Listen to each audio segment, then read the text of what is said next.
Welcome to the Deep Dive.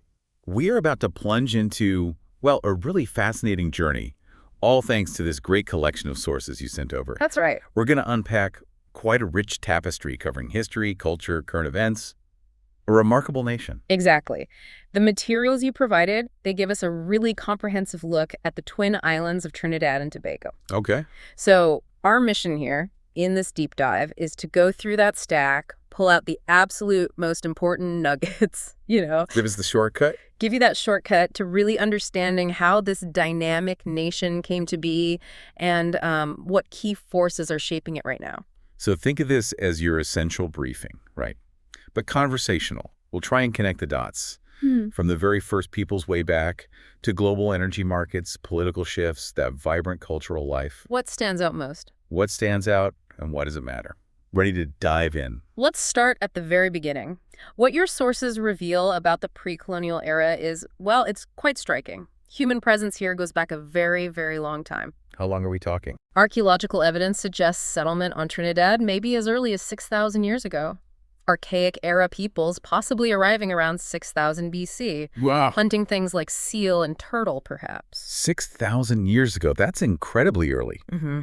So these were resourceful people then. Hunting, fishing, foraging. Exactly. Using tools made from, the stone, bone, wood, shell. And the sources even mention they built large burial mounds, earthworks too. Yeah, showing a level of organization, maybe ceremonial practice that we might not immediately expect for such an early period. Okay. Then, fast forward a bit, around 300 AD, the materials describe a second major wave, the Saladoid people, also from the Orinoco Basin, down in South America. And they brought changes. Big changes. Significant advancements like pottery and agriculture, specifically slash and burn, or swidden farming, cultivating crops like maize, sweet potatoes. So agriculture arrives. That changes things dramatically, I imagine. These Saladoid people, they organize into hamlets, villages. Yes, and some reportedly inherited and built upon those earlier sophisticated structures, those mounds. Interesting. And they were adept canoe builders, which, as you can imagine, was crucial for trade. Absolutely essential for island life. Totally. The sources then bring us forward again, introducing groups like the Arawak or Locono Indians by about 8800, known for established sea island trading routes. Okay. Later, the Taino or Arawak arrived around AD 1200. Then, by AD 1500, you have the Caribs coming from Guyana, settling the Lesser Antilles. They become quite prominent in the Spanish accounts, especially in Trinidad, which became a contested zone. So it sounds like a really dynamic period, successive migrations, interactions between groups. Definitely. And something else that really stands out in your sources from this early history is the resistance. Active resistance from both islands against European attempts to conquer them. That's a critical point. The sources really highlight that the Caribs, particularly in Trinidad, they were known for their ferocity, their effective tactics like ambushes, made early European efforts very difficult. That spirit of resistance seems woven in right from the start then, based on your materials. It really does. And those European attempts, they really ramped up after Columbus, right?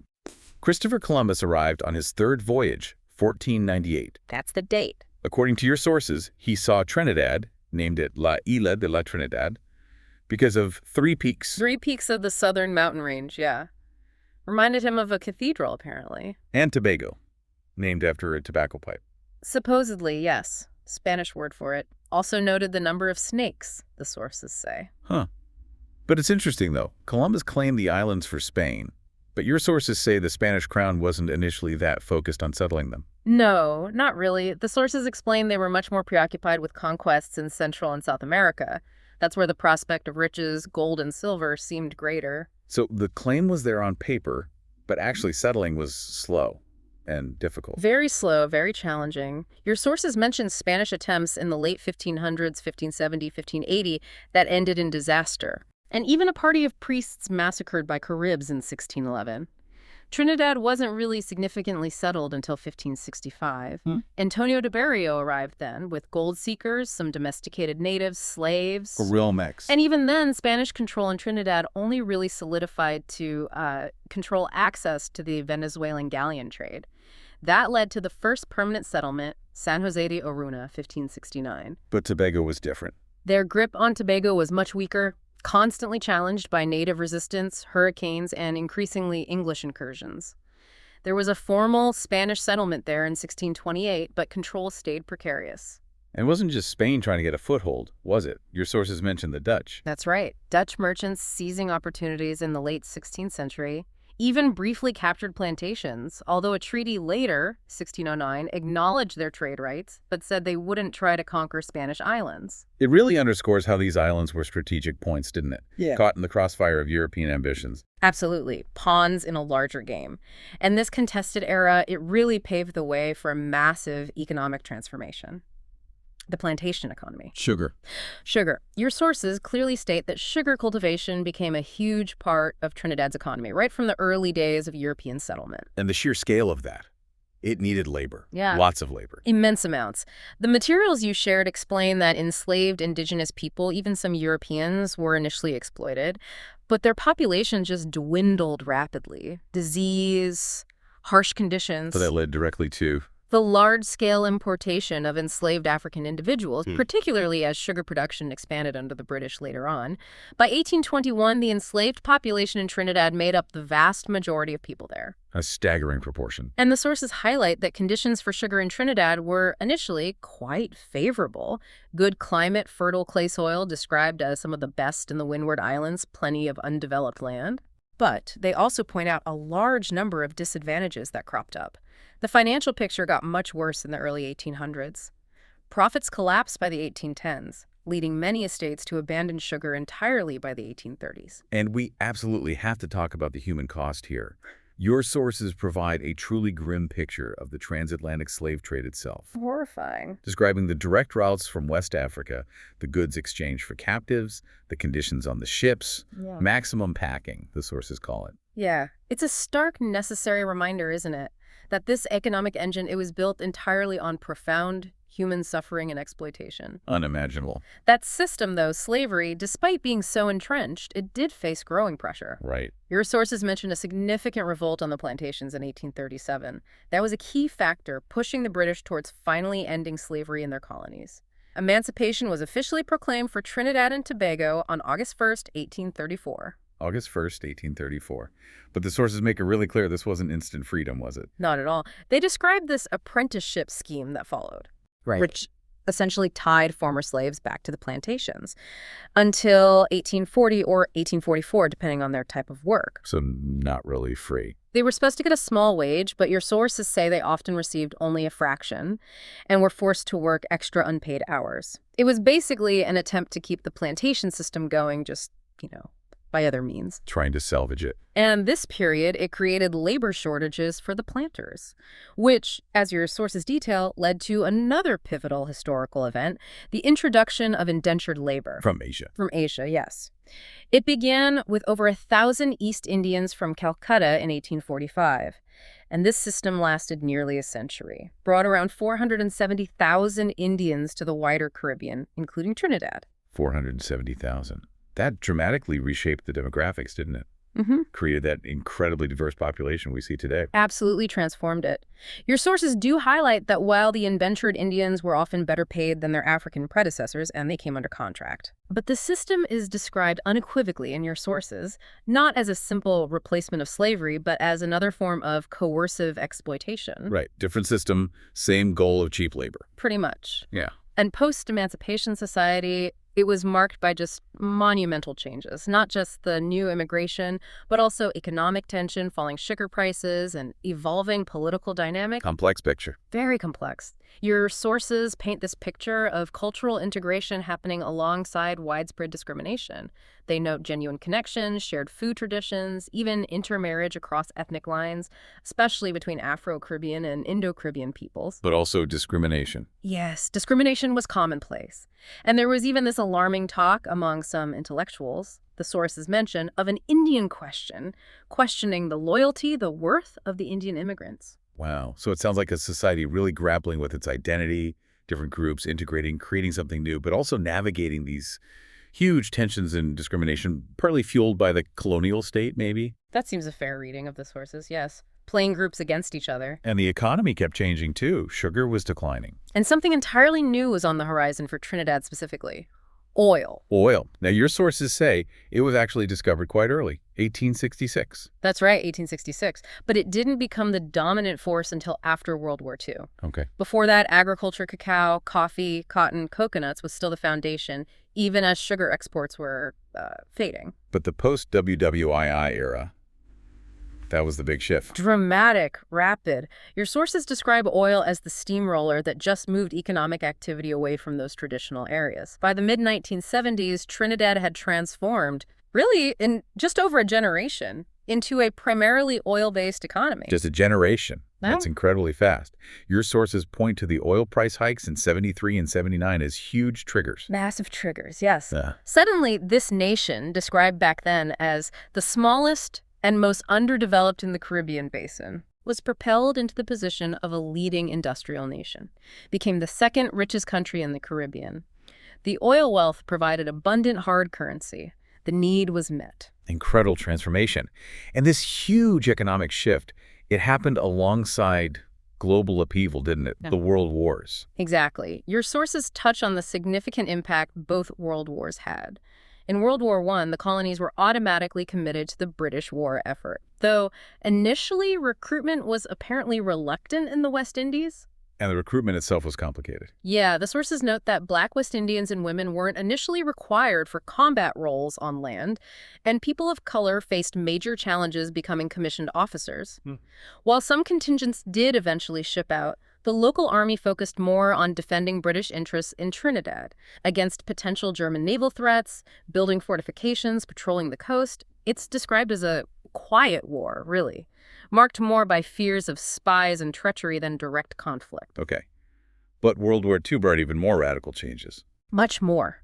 Your sources state unequivocally that TNT's strategic location made it vitally important to Britain's war effort. A secret agreement led to the construction of major U.S. naval bases, airstrips. The American presence. Huge American presence, which profoundly altered the island's geography and social conditions. How many Americans are we talking? By late 1941, thousands were stationed there. That number then rapidly increased tenfold. Wow. And this influx, it supercharged the local economy. Huge demand for labor, wages doubled, businesses just blossomed, bakeries, laundries, even innovative things like curb service fast food restaurants, the sources mention. But it wasn't all smooth sailing. No, definitely not without friction. Your sources mention that despite the economic boom, there was resentment. Inflated prices, poor treatment of West Indian workers by some Americans, an influx of Caribbean refugees straining resources. Right. This period of repression, violence, even including incidents like the Tobago mutinies mentioned in the sources paradoxically, it also fueled a resurgent resolve for independence. So the wartime experience, especially WWII and the American presence, was a major catalyst then. Seems to have been, yes. That resolve for self-governance, it really grew throughout the 40s and 50s. Your sources note the war caused a monumental shift. Passive acceptance of colonial rule transformed into fierce advocacy and pursuit of political independence. You could feel the momentum building. Exactly. This period saw a real surge in organized political activity. Your sources mention key organizations forming, like the Trinidad Working Men's Association, campaigning for reforms like an 8-hour workday. Okay. And the rise of labor movements putting significant pressure on the colonial authorities. Those 1937 riots we mentioned earlier, specifically highlighted as a major catalyst for this increased political action and the emergence of parties like the Labour Party. And the British response was? As described in your sources, it involved a series of constitutional developments, gradually granting limited measures of self-rule. They mention the McNeill Constitution of 1946 introduced legislative, executive councils, some elected members, universal suffrage. Baby steps towards autonomy. Kind of, but the pressure just kept building for more. Your sources highlight that the British government eventually had to acknowledge that conditions were far more receptive to sustained political struggles than they'd previously believed. The stage was set. For the final push to nationhood. Exactly. And that path culminated in independence. Your sources describe the process following a popular referendum in 1961. Right. A team representing both government and opposition went to negotiate with the British government. Despite some confusion and distrust in the lead-up, the negotiations were seen as ultimately successful. And then the moment itself, August 31st, 1962. That's the day. Your sources paint a really vivid picture. The Queen sent her message, good luck, the formal ceremony at the Red House the night before. The last governor general stepping aside, the new head of state taking the oath. And at midnight. Midnight on the 31st, the Union Jack lowered, and the new blue, gold, and black tricolor of Trinidad and Tobago hoisted. To wide acclaim, the sources say. Must have been an incredible moment. Yeah. Immense national pride celebration. Fireworks, singing the anthem, parades everywhere. Your sources call it the crowning achievement of the labors of many years, welcomed with gladness and thanksgiving. A huge turning point. Huge. Now, while the symbols of power changed, new government structures were put in place quickly. First, cabinet-appointed ministers, permanent secretaries named. Yeah. Your sources also offer a more nuanced perspective. They note that by daybreak the next day, September 1st, aside from the signs of celebration, everything seemed to be as before, just the Union Jack missing. Really? The transition, while constitutionally huge, initially felt surprisingly unchanged in daily life for many. And interestingly, your sources point out that the formal broadcasts by the new authorities met with stiff and strained acceptance. An expected warmer greeting apparently didn't materialize. That's a fascinating detail. Suggests it wasn't just pure, uncomplicated joy for absolutely everyone, perhaps. Perhaps reflecting the complexities already present. Okay, so moving into the modern era, post-independence, how have the island's politics evolved? Your sources detail quite a transformation. Initially, the political landscape was dominated by the People's National Movement, the PNM, under Eric Williams. They laid the groundwork for the modern nation-state. Things got more complex. Much more complex. The rise of the United National Congress, the UNC, later on shifted the political direction. And this led to what your sources describe as increasing political polarization, often emphasizing ethnic division. The ethnic divisions. Yes, with the PNM tending to draw primary support from people of African descent and the UNC from those of Indian descent. This has resulted in significant swings in electoral support and, unfortunately, has fueled ethnic tensions at times. And lots of parties. A proliferation. Reaching 71 registered parties by 2005, the sources mentioned, though most don't contest elections frequently. 71. Yeah. This fragmentation, combined with increasing political dissatisfaction among the public, has contributed to a sense of instability. And there's rising public skepticism towards politicians, too. How so? Well, the number of people agreeing that politicians can never be trusted almost doubled, according to one source you provided. Wow. That rising distrust sounds like a real challenge for governance. It certainly is. And economically. Your sources highlighted a major ongoing challenge. That heavy dependence on oil and gas. Overdependence, really. It makes the economy extremely vulnerable to swings in world energy prices. That directly impacts national revenue. You'd think they'd see that coming. Well, the sources suggest that while there was historical awareness of this volatility, it kind of diminished during periods of high prices. Efforts were made to broaden the investment base, but the focus remained overwhelmingly on oil and gas, which seemed rational when prices were high, but proved precarious when they declined. And now there's competition, too, from Guyana, Suriname. Exactly. Your sources point that out, really underscoring the urgency for TNT to diversify its economic base, while also managing the existing oil and gas resources responsibly, considering environmental effects, ensuring benefits reach the people. It's a tough balancing act. Have past diversification efforts worked? Not always smoothly. Your sources describe some initiatives, particularly in agriculture, as, well, economically and socially disastrous domestically. Unsustainable practices leading to environmental problems like soil depletion. The global economic downturn in the 1980s intensified calls for diversification again. Even later. Even in the 1990s, when it seemed like the booming oil economy insulated them, falling gas prices, plant closures, they served as harsh reminders of the ongoing risk. Your sources mention discussions around new things like biofuels from sugarcane, but note the significant uncertainty, the challenges in actually making those things happen. So persistent economic vulnerability. What about social issues? Your sources identify several critical ones. Crime is highlighted as absolutely crucial to the future, particularly violence stemming from the drug trade. How bad is it? The local trade is described in astonishing terms, potentially worth hundreds of millions and even billions of dollars. Billions. Capable of corrupting institutions, supporting thousands of people. It's an immense scale. Sounds incredibly challenging to combat, especially with international trafficking groups involved. Yes, the sources mention major international organizations potentially infiltrating local networks, exploiting youth, and they also note organized crime is gaining a foothold in Tobago, too. Not yet at crisis levels like Trinidad, maybe, but there's a real fear of that violence spreading. And a pervasive fear. Indeed. Your sources point to a surge in violent crime over the past couple of decades, noting minimal success by the police force, despite huge public concern. Why minimal success? Well, one study mentioned reveals extremely low institutional trust among residents, largely due to skepticism, negative interactions with police. It makes people less likely to report crimes. If you don't trust the police. Exactly. Many residents, according to that source, perceive the police as a potential threat, not protection. It creates this paradox where the streets can be vibrant with celebration, carnival, music, yet simultaneously marked by crime and violence. That lack of trust, the fear, it's palpable even reading about it. Your sources mentioned TNT gets flagged on North American public safety programs. Yeah, due to the violent crime rate, which unfortunately leads potential tourists to view it as chaotic, lawless, despite the island's beauty. Such a shame. Beyond crime, what else? Your sources emphasize the vital importance of developing the education and health sectors. The education system, while offering free primary and secondary levels, faces big challenges. Like what? Needing more classrooms, better teacher training, expanded access to higher education, essential equipment, resources. Pre-primary education needs attention, industrial, technical, special education too. A lot to tackle. A lot.